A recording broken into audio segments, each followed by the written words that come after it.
अस्सलाम वालेकुम नाज़रीन, आप देख रहे हैं न्यूज़ टॉक। मैं हूं यशवीन जमाल। नाज़रीन, मुल्क भर में आम इंतखाबात बर वक्त यानी कि 8 फरवरी को ही होंगे। सुप्रीम कोर्ट का ये कहना कि 8 फरवरी की तारीख पत्थर पर लकीर है, इंतखाबात 8 फरवरी को ही होंगे। उसके बाद अब हमने देखा कि चीफ ऑफ आर्मी स्टाफ की तरफ से भी ये बयान जो है सामने आया है। पाकिस्तानी निजात कम्यूनिटी से बात करते हुए एक पाकिस्तानी निजात ताजर हैं तनवीर अहमद साहब, उनके सवाल पर आर्मी चीफ ने यह कहा कि मेरी इतलात के मुताबिक इलेक्शन जो है वो 8 फरवरी को ही मुनक्किद किए जाएंगे। तो जो तमाम तर अभाम है या कयास राइयां हैं, वो ऐसा लगता है कि इस स्टेटमेंट के बाद भी और जो कुछ अभी हम देख रहे हैं कि इदारों की तरफ से असर्ट किया जा रहा है, तो ये जो कयास राइयां हैं ये दम तोड़ जानी चाहिए। और एक सर्टेनिटी है इस वक्त मुल्क में कि इलेक्शंस 8 फरवरी को ही होंगे। जहां पर एक तरफ ये बात हो रही है कि इलेक्शन 8 फरवरी को होंगे, वहीं पर हम ये देख रहे हैं कि कुछ सियासी जमातें बार बार अब ये मसला उठा रही हैं कि नॉमिनेशन पेपर्स को जमा कराने की जो तारीख है उसमें तोसी जो है वो चाहिए। जमीयत उलमा इस्लाम की बात करें, मुत्तहिदा कौमी मूवमेंट की बात करें, उनके साथ अब और सियासी जमातें भी शामिल होती जा रही हैं इस मुतालबे के साथ। अब क्या इससे इलेक्शन आगे जा सकता है कि नहीं जा सकता? तो इन सभी सियासी जमातों का मौक़िफ़ ये है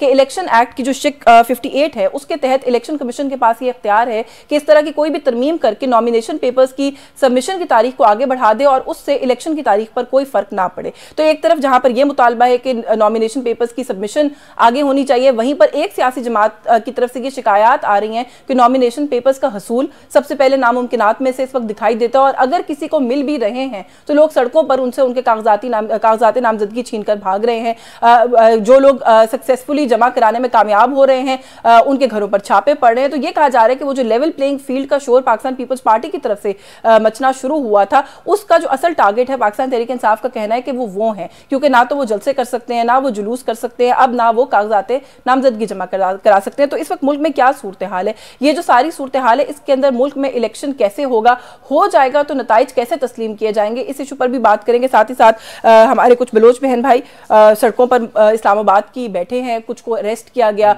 अभी खबरें आ रही थी कि शायद उनकी कुछ की जमानतें भी हुई हैं। थोड़ा सा उस इशू पर भी बात करने की कोशिश करेंगे। जो मेहमान शख्सियात हमारे साथ मौजूद है, तारुफ करके गुफ्तगू का आगाज करेंगे। सीनियर सियासतदान हैं जमीयत उलमा इस्लाम से हाफिज हमदुल्ला साहब ने हमें ज्वाइन किया। अस्सलाम वालेकुम सर, बहुत शुक्रिया आपका आपके वक्त के लिए। पाकिस्तान पीपल्स पार्टी से फैसल करीम कुंडी साहब मौजूद हैं, बहुत शुक्रिया सर आपका आपके वक्त के लिए। और पाकिस्तान तहरीक इंसाफ से एडवोकेट अजहर सिद्दीक ने हमें ज्वाइन किया, बहुत शुक्रिया सर आपका भी आपके वक्त के लिए। मैं सर अगर आप ही से गुफ्तगू का आगाज़ कर लूँ हाफिज साहब, सर आप लोग बड़े सीनियर पॉलिटिशियंस और सीजन पॉलिटिकल पार्टी से आप लोगों का ताल्लुक है। सर कहते हैं जी इलेक्शंस में इस मुल्क के अंदर सियासत करना मुश्किल हमेशा से रहा है। इतना मुश्किल था सर, पाकिस्तान तहरीक इंसाफ के लोग कहते हैं हम कागजात नामजदगी जमा कराने के लिए किसी और को भेजते हैं, कागज़ छीन कर फाड़ दिए जाते और जमा भी नहीं करने दिए जाते। बिस्मिल्लाहिर्रहमानिर्रहीम, बहुत शुक्रिया अश्विन। एक बात तो तय है कि इस मुल्क में कभी भी साफ और शफाफ इंतखाबात नहीं हुए और ये भी तय है, मैं अपने दानिश के मुताबिक कह रहा हूँ कि आगे भी कभी भी साफ और शफाफ इंतखाबात का तस्वुर ही कोई ना करे।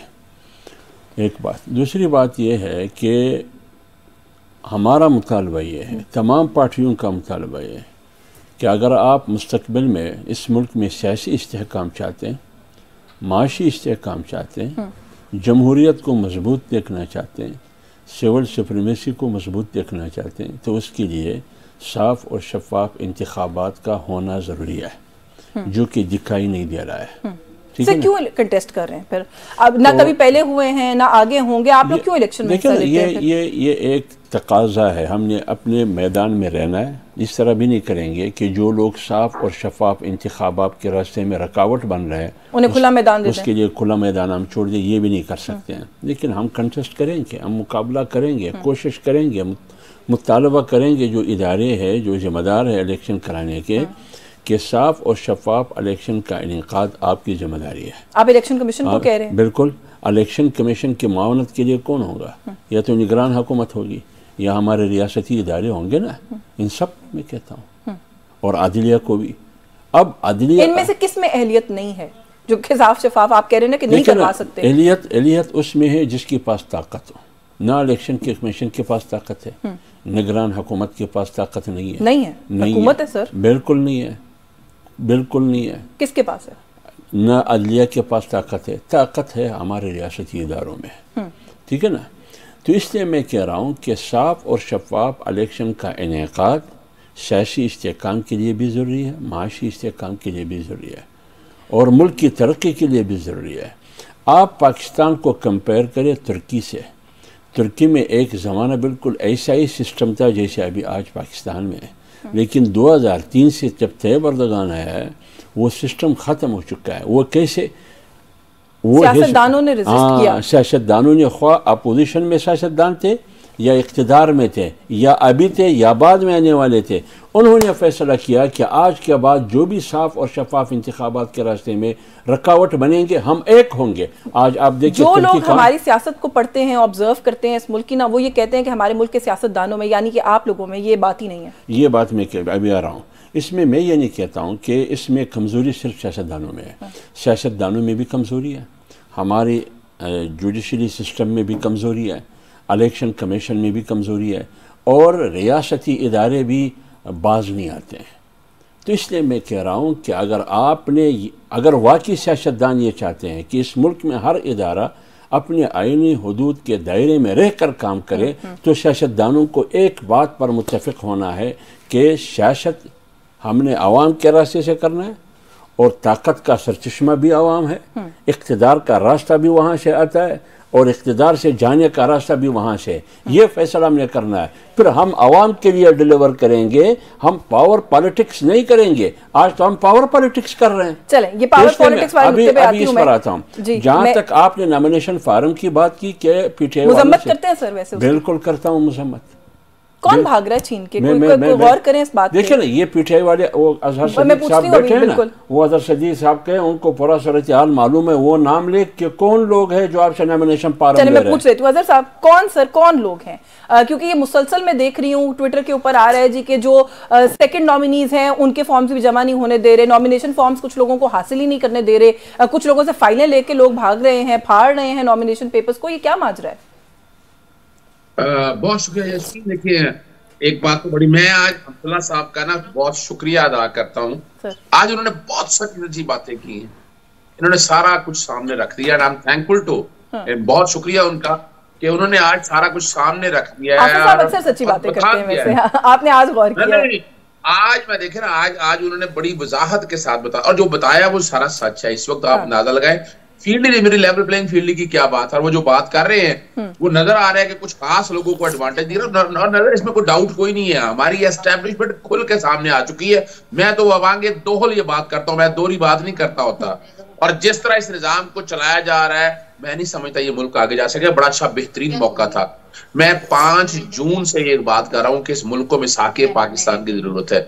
देखिए, वो लड़ाइयां अपनी जगह, अपना जो करप्शन का बयानी है, लॉनेस का बयानी है, वो अपनी जगह है, लेकिन इस मुल्क को सिविल लिबर्टीज को और इस निजाम को आगे ले जाने के लिए सियासी जमातों को इकट्ठा होकर वही जमहूरियत मजबूत। सर, आप लोगों ने वैसे इस सारे टाइम के अंदर, जब से आप ये कह रहे हैं, आपने कोई सेल्फ इंट्रोस्पेक्शन भी किए है? इसका मतलब है अपनी गलतियां भी आइडेंटिफाई की हैं, या आप ही की जमात और आप ही की जमात के लीडर थे जो हाथ मिलाना भी मुनासिब नहीं समझते थे? अगर वो ना किया होता, वो रिजिडिटी ना की होती, तो आज शायद आप लोग इन पोजीशन ऑफ कमांड होते कहीं ना कहीं। देखिए, यही बात है जो सोच की बात है। प्रॉब्लम क्या होती है यहाँ, जब आप हुकूमत में होते हैं ना, तो कोई ऐसे लोग हैं जो आपके रियासती इदारों के साथ अटैच है, वही आपको लाइन ऑफ एक्शन देते हैं, वही बताते हैं आपको इन्फॉर्मेशन मटेरियल कहां से आता है। मुझे सिर्फ इतना बता दीजिएगा कि ये करप्ट है, मुझे कहने की जरूरत नहीं, हर लोगों को सामने रखते मटेरियल कहां से आता है। अजहर सदीक के पास आसमान से तो नहीं आ जाना। नहीं सर, खान साहब तो इक़्तिदार से पहले से इन सबको करप्ट, चोर, डाकू कहते थे, इक़्तिदार में तो बाद में आए। देखिए मैं एक बात बताऊं आपको, अब तो एक बात तय हो गई है कि पाकिस्तान में करप्शन का बयानिया का कोई फायदा नहीं है। फायदा इस कॉन्टेक्स्ट में नहीं है कि इसका इंजाम आपके सामने है। सियासी इंजीनियरिंग के लिए भी नैब जिस तरीके से इस्तेमाल हो रही है, उस कानून के मुताबिक अब तो सामने आ चुकी है बात।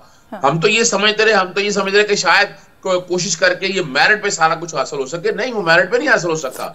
पाकिस्तान तहरीक इंसाफ ने, देखिए, पाकिस्तान तहरीक इंसाफ ने सियासी बुनियादों पर कोई केस, जितने केसेस थे मैक्सिमम तो पहले के बने हुए। चलिए सर, मैं एक सवाल आपसे, क्योंकि मैंने हाफिज साहब से पूछा कि क्या ये कंडेम करते हैं जो कुछ आजकल हो रहा है, आपसे भी अब पूछती हूँ, आप कंडेम करते हैं या आप समझते हैं, शर्मिंदा हैं इस बात के ऊपर कि जो रवैया आप लोगों ने सियासतदानों के साथ रवा रखा? अगर आपको अब ये समझ आ गई है कि नैब पॉलिटिकल इंजीनियरिंग का ही इदारा है, तो आपकी हुकूमत में इस्तेमाल हुआ ना सर, इन सबके खिलाफ इस्तेमाल हुआ? देखिए, मैं एक बात बताऊं। देखिए, बात ये है कि ये एक तो इंसान जब हुकूमत में आता है तो तब सीखता है चीजों सारियों को, नंबर 1। नंबर 2 ये जो है ना, देखिए हम पाकिस्तान तहरीक इंसाफ ने ऐसा कोई काम ऐसा किया नहीं है। या तो हो ना ये 17 महीने में ये जो बदमाशी हो रही है, निगरान हुकूमत जो कर रहा है, बता दें कि पाकिस्तान तहरीक इंसाफ के दौर में इस तरह का काम हुआ। मैं आज आपको सच बता देता हूं कि जब लॉन्ग मार्च निकलना था अपना पीपल्स पार्टी का सिंध से, तो मैंने खान साहब को कहा था कि इनको ट्रीट किया जाए, इनके खिलाफ बगावत के पर्चे दर्ज किया जाए, इन्हें आने ना दिया जाए। ये मैं आपको वो बात बता रहा हूँ जो हालात और वाकयात में इमरान खान साहब ने कहा कि नहीं, जो आ रहे हैं जो अपना काम करना है वो करे, हम उसको कौन रोकेंगे। अगर वो चाहते तो जिस तरह 25 मई को रोका गया था वो भी रोक सकते थे, लेकिन यहां तक ये बात किसी हद तक बात अपनी जगह है, वहां मजबूरियां अपनी जगह है। क्योंकि चेयरमैन नैब और नैब के वाले से आप ये कहे कि पाकिस्तान तहरीक इंसाफ के कंट्रोल में था, बिल्कुल जिन लोगों के कंट्रोल में था वही चला रहे थे सारे निजाम को। अब भी आप सोच ले, अभी मेरा सवाल ये है जो मैंने हाफिज साहब से भी किया, अभी कुंडी साहब भी आगे, इनसे भी कर लेती हूँ, जब कंट्रोल ही होना होता है हुकूमत में आके तो फिर क्यों इलेक्शन लड़ते हैं? वो वाला नुक्ता अपनी जगह पर दुरुस्त के क्यों मैदान खाली छोड़ दे, लेकिन ऐसे मैदान में उतर के भी क्या करना है जहां पे आपके पास ना कोई इख्तियार है, घोड़ा भी कोई और चला रहा है, बिठाया वो आपको, जिम्मेदार आपको बना देता है, लेकिन आप सवारी नहीं कर सकते अपनी मर्जी से। कुंडी साहब बहुत शुक्रिया आपका, आपने प्रोग्राम में वक्त दिया। सर सबसे पहले तो यहाँ पर अभी जो इशू हम डिस्कस कर रहे हैं, आप भी अपनी राय दीजिएगा, ये क्या हो रहा है सर 2 दिन से इस मुल्क के अंदर कागजात नामजदगी जमा कराने का जो एक ड्रामा बन गया, एक तमाशा लगा हुआ है, इसको कैसे देखते हैं? पॉलिटिकल पार्टीज हैं आप लोग, मैंने किसी एक की कंडेमनेशन की स्टेटमेंट नहीं देखी कि शाह महमूद कुरैशी साहब के सेक्रेटरी से कौन कागजात छीन के भागा, उमैर न्याजी के वालिद से किसने कागजात नामजदगी छीने और फाड़ दिए, ये क्या हो रहा है?